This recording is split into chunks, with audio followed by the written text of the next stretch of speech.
Serialization of Rebel with a Cause, Mark Twain's Hidden Memoirs, Chapter 17 of 78. Cadets of Temperance, 1850.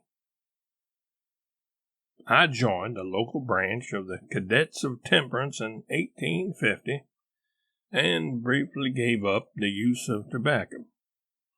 Although only 14 years of age at the time, I had already become an inveterate user of the product. That was common for the place and the time. In fact, an embarrassing episode occurred in connection with this where I was made a figure of ridicule by a fellow classmate. This was on the occasion of my inaugural visit to the school. A strapping girl of 15, in the customary sunbonnet and calico dress of the day, asked me if I used tobacco, meaning did I chew it. I said no. It roused her scorn. She reported me to all the crowd and said, "Here is a boy 6 years old who can't chaw tobacco."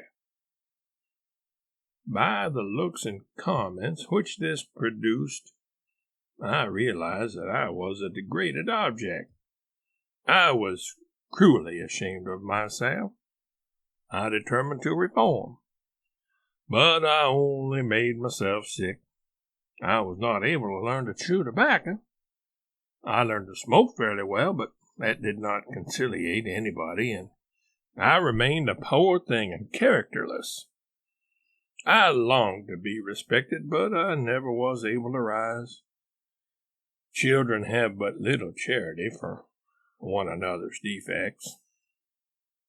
But to return to my subject, although the Cadets of Temperance was an organization whose purpose consisted of a pledge to refrain, during membership, from the use of tobacco, alcohol, vigorous language, and the smouching of watermelons, that oath was only part of what constituted affiliation with the club. Members were also afforded the right to wear a gaudy red merino sash. From my vantage point, swelling around in parades and other civic functions thus arrayed was the main part and the only real advantage of the thing.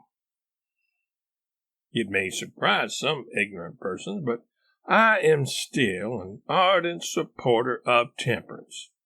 In fact, I firmly hold to the tenet that total abstinence is so excellent a thing that it cannot be carried to too great an extent.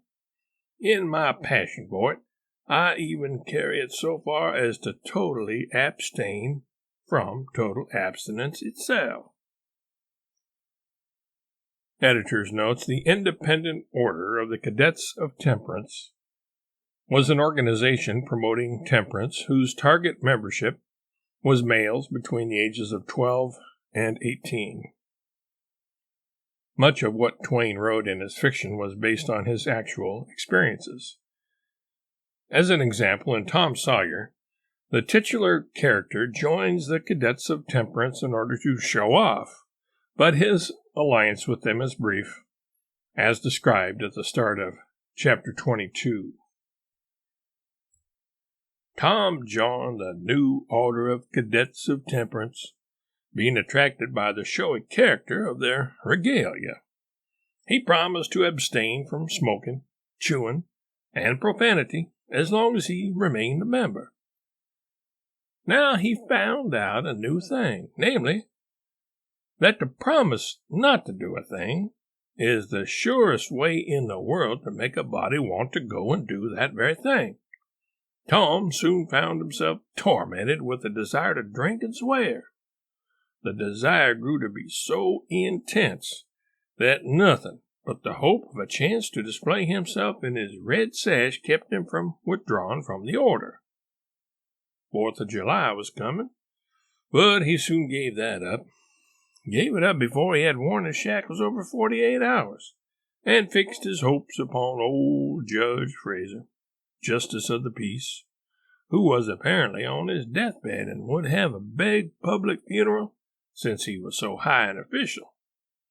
During 3 days, Tom was deeply concerned about the judge's condition and hungry for news of it.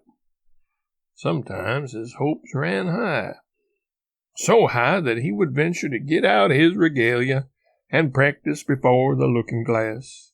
But the judge had a most discouraging way of fluctuating. At last he was pronounced upon the mend, and then convalescent. Tom was disgusted, and felt a sense of injury, too.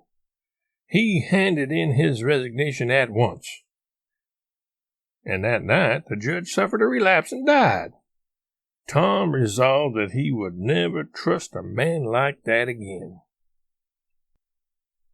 In 1850, Twain left his apprenticeship with Ament to work for his brother Orion on a paper he started up in Hannibal on returning there from St. Louis.